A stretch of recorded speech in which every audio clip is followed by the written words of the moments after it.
सोचिए आपकी आँख खुले और आपको पता लगे कि दुनिया में सब इंसान ज़ॉम्बी बन गए हैं और सिर्फ आप ही अकेले बचे हैं, तो आप क्या करेंगे? ना तो पानी है, ना बिजली, ना मोबाइल है, ना इंटरनेट। कुछ ऐसी ही कहानी है आज की। चलिए फिर शुरू करते हैं। दोस्तों, कहानी की शुरुआत में हम एडन नाम के एक लड़के को देखते हैं जो कमरे में रिकॉर्डिंग कर रहा था और बताता है कि आज पूरे 42 दिन बीत चुके हैं। अब मैं इससे ज्यादा और अकेला नहीं रह सकता। इसके बाद ये सुसाइड करने की कोशिश करता है और फिर सीन यहीं से कट होकर इसकी पास्ट लाइफ पर घूमता है जब एडन की फैमिली रिलेटिव्स के यहाँ गई हुई थी। इसी मौके का फायदा उठाकर एडन अपनी गर्लफ्रेंड को घर बुला लेता है और दोनों खूब एंजॉय करते हैं। सुबह के वक्त एडन को बाहर कुछ शोर शराबा सुनाई देता है, जिसे देखने के लिए ये दरवाजे के पास जाता है, पर इसे डोर होल में से कुछ नजर नहीं आता, इसलिए ये बेफिक्र होकर अंदर आ जाता है। और जैसे ये टीवी ऑन करता है तो न्यूज चैनल्स पर इमरजेंसी की अनाउंसमेंट होती है और तभी बाहर बहुत ज्यादा शोर होने लगता है। भगदड़ की आवाज सुन एडन भी जल्दी से खिड़की की तरफ भागता है और देखता है कि बाहर लोग किसी से डर कर भाग रहे हैं। इससे पहले कि एडन कुछ समझ पाता, इतने में एक हेलीकॉप्टर आउट ऑफ कंट्रोल होकर एक बिल्डिंग से टकराकर तहस नहस हो जाता है, जिससे एडन बहुत ज्यादा डर जाता है। इसे समझ नहीं आता कि आखिर ये सब हो क्या रहा है। इतने में इसे नीचे खड़ी एक छोटी सी बच्ची दिखाई देती है जो इस पैनिक सिचुएशन में काफी घबरा रही थी। ये देख एडन जल्दी से इसके पास जाने की कोशिश करता है, लेकिन तभी ज़ॉम्बी आकर इस पर अटैक कर देते हैं और ये लड़की भी ज़ॉम्बी में तब्दील हो जाती है। इससे पहले कि एडन कुछ समझ पाता, एक नेबर इसके घर में जबरदस्ती आ जाता है, जिसे देख एडन बहुत ज्यादा डर जाता है क्योंकि ये इसे भी ज़ॉम्बी ही समझ रहा था। लेकिन नेबर इसे यकीन दिलाता है कि मैं ज़ॉम्बी नहीं हूँ बल्कि एक नॉर्मल इंसान हूँ। नेबर आगे बताता है कि अचानक से मेरे दोस्तों ने मुझ पर अटैक कर दिया क्योंकि वो भी ज़ॉम्बी बन गए थे। जान बचाने के लिए मुझे तुम्हारे घर में आना पड़ा। यहाँ हम देखते हैं कि ये नेबर काफी जख्मी हो गया है, इसलिए ये अंदर चला जाता है। एडन जब न्यूज सुनता है तो इसे पता चलता है कि इस पूरे एरिया में एक ज़ॉम्बी वायरस फैल गया है। यही वजह है कि सब लोग इस वायरस की चपेट में आकर ज़ॉम्बी बनते जा रहे हैं और जो भी ज़ॉम्बी एक किसी इंसान को काटता है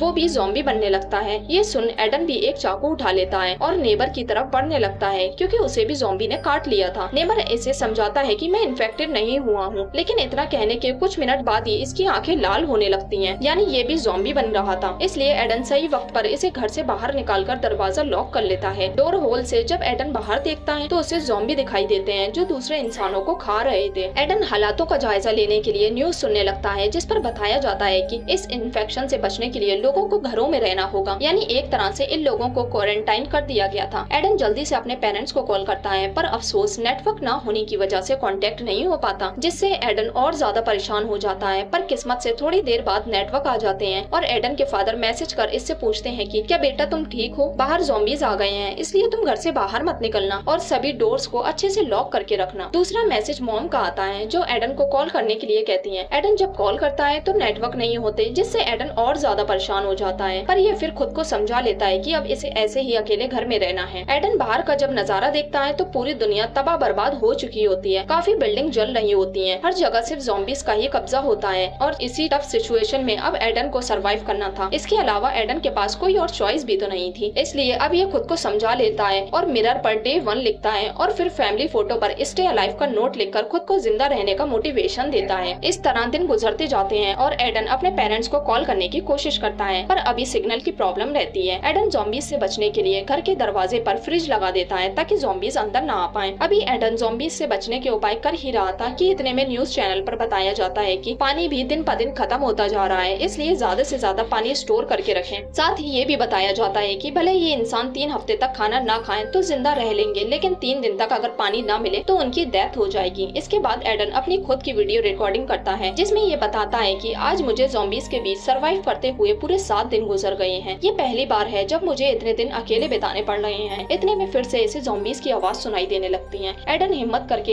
एक डंडा उठाता है और आगे बढ़ने लगता है और देखता है कि वॉशरूम से एक ज़ॉम्बी लड़की उसकी तरफ आ रही है। ये देख एडन जल्दी से जाकर छुप जाता है, पर ये लड़की उसे ढूंढने की कोशिश में लगी रहती है। जैसे ही ये एडन के सामने आती है तो एडन पीछे से इस पर अटैक कर इसे जमीन पर गिरा देता है और ज़ॉम्बी की यहीं मौत हो जाती है। इसके बाद एडन उसे वेंटिलेशन को भी बंद कर देता है जहाँ से ये ज़ॉम्बी अंदर आई थी। इस तरह ज़ॉम्बी से बचते बचाते 5-6 हफ्ते गुजर जाते हैं। एडन फिर से वीडियो रिकॉर्ड करता है और बताता है कि मैंने 3 दिन से कुछ नहीं खाया है और मेरे पास खाने के लिए कुछ भी नहीं बचा है। इतने में एडन के मोबाइल में नेटवर्क आ जाते हैं और इसे अपनी माँ के कुछ वॉइस नोट्स मिलते हैं, जिनमें वो बताती है कि तुम्हारी बहन कहीं गायब हो गई है, प्लीज तुम उसे ढूंढो। इतना कहने के बाद ज़ॉम्बीज का शोर सुनाई देता है और माँ के चीखने की आवाज आने के बाद मैसेज यहीं खत्म हो जाता है, यानी ज़ॉम्बीज ने एडन की माँ को भी अपना शिकार बना लिया था। अपनी माँ को खोने के बाद एडन की हिम्मत और ज्यादा टूट जाती है और ये बुरी तरह से रोने लगता है। पर तभी इसे अपनी माँ की बात याद आती है जिसमें उन्होंने कहा था कि तुम्हें अपनी बहन को ढूंढना है। माँ की आखिरी विश को पूरा करने के लिए एडन बेसबॉल बैट हाथ में लेकर घर से बाहर निकलने लगता है और कुछ कदम आगे बढ़ाते ही इसे अपना पड़ोसी नजर आता है जो अब पूरी तरह से ज़ॉम्बी बन गया था। और फिर ज़ॉम्बीज की भीड़ उमड़ पड़ती है जो एडन को भी काटकर अपनी पार्टी में शामिल करने की कोशिश कर रही थी। लेकिन एडन जैसे तैसे इन ज़ॉम्बीज से बचता बचाता अपने अपार्टमेंट में वापस आ जाता है और गेट के होल से जब बाहर झांकता है तो ज़ॉम्बी इसके अपार्टमेंट के बाहर ही मौजूद होता है। इतने में लाइट भी गुल हो जाती है और पूरा शहर अंधेरे की आगोश में समा जाता है। एडन के लिए अब मुश्किलें बढ़ना शुरू हो जाती हैं क्योंकि अब ना तो लाइट थी और ना टीवी और खाना भी खत्म हो चुका था। अपनी इन सब प्रॉब्लम्स को एडन अपने लैपटॉप में रिकॉर्ड करता है और फिर अपनी जिंदगी को खत्म करने के लिए गले में फांसी का फंदा डाल लेता है। पर तभी इसे अपने सामने वाले अपार्टमेंट में एक सुंदर सी कन्या ड्राइंग करती हुई नजर आती है जिसे देख एडन बहुत खुश होता है क्योंकि इसे अब जीने की उम्मीद सी नजर आ गई थी। पर यहाँ भी किस्मत धोखा दे जाती है और कुर्सी खिसकते ही एडन सूली पर लटक जाता है। ये बचने के लिए बुरी तरह से झटपटाता है और फाइनली इसकी जान बच जाती है। एडन जल्दी से खिड़की के पास जाकर उस लड़की को देखने लगता है क्योंकि एडन ने आज पूरे 42 दिन बाद किसी नॉर्मल इंसान को देखा था। एडन को ये सब एक सपना जैसा लग रहा था। इतने में ये लड़की भी एडन को देख लेती है और जल्दी से पर्दा डालकर अंदर चली जाती है क्योंकि इसे लग रहा था कि एडन भी ज़ॉम्बीज के खानदान में शामिल हो गया है। 42 दिनों तक अकेला रहने की वजह से एडन की दिमागी हालत भी काफी खराब होती जा रही थी। ये अजीब अजीब हरकतें करने लगा था जैसे कि ये चाकू की मदद से अपनी बियर्ड कट करता है और फिर लैपटॉप पर वीडियो बनाने लगता है। पर अफसोस लैपटॉप की बैटरी भी अब जवाब दे जाती है और इसे चार्ज करने के लिए लाइट भी नहीं होती। एडन अब सामने वाली लड़की जिसका नाम ईवा था उससे बात करने की कोशिश करता है और सुबह सवेरे खिड़की पर खड़ा हो जाता है और हम देखते हैं कि ईवा भी अपनी विंडो से एडन को ये देख रही थी। एडन एक पेपर पर हाय लिखकर उसे दिखाता है और बच्चों की तरह खुद भी हाथ से हाय करता है। इस वक्त एडन की आंखों में खुशी, अकेले रहने का एहसास और लंबे समय बाद किसी इंसान को देखने की हैप्पीनेस साफ झलक रही थी। इसके बाद एडन पेपर पर लिखकर अपना नाम बताता है और लड़की भी इसे अपना नाम ईवा बताती है। ईवा उससे पूछती है कि क्या तुम्हारे पास खाना है। इस पर एडन ना में जवाब देता है और इतने में ईवा को ज़ॉम्बीज की आवाज सुनाई देती है और वो जल्दी से पर्दे डालकर अंदर चली जाती है। रात में एडन को बहुत ज्यादा भूख लगती है और ये पागलों की तरह पूरे घर में खाना ढूंढने लगता है पर इसे कुछ नहीं मिलता। अब भूख बर्दाश्त से बाहर थी इसलिए एडन टूथपेस्ट खाकर ये गुजारा करता है और ये काफी हार्ट टचिंग सीन होता है। इसके बाद रात में जब रिमझिम बारिश होती है तो एडन बारिश के पानी को बर्तनों में भरने लगता है और इसी पानी से नहाता भी है। अगली सुबह एडन ईवा को रस्सी की मदद से पानी की बोतल देता है पर जैसे ये बोतल रेलिंग से टकराती है तो साउंड क्रिएट हो जाता है और एक ज़ॉम्बी आवाज सुन जल्दी जल्दी ईवा की तरफ बढ़ने लगता है। ये देख एडन ज़ॉम्बी का ध्यान भटकाने के लिए उसकी तरफ बोतल फेंकता है और ज़ॉम्बी अब इसके पास आने लगता है। एडन इसे बेसबॉल बैट से पीट कर यहीं मौत की नींद सुला देता है। इसके बाद एडन हिम्मत करके अपने अपार्टमेंट से बाहर निकलता है और बाहर पड़ोसी की लाश को पड़ा देख उसके दिमाग में एक आइडिया आता है। ये पड़ोसी की जेब से उसके अपार्टमेंट की चाबी निकालकर उसके अपार्टमेंट में पहुंच जाता है। जैसे ये एडन रूम के अंदर एंटर करता है तो इसे बिस्तर पर एक ज़ॉम्बी लेडी दिखाई देती है जो मर चुकी थी।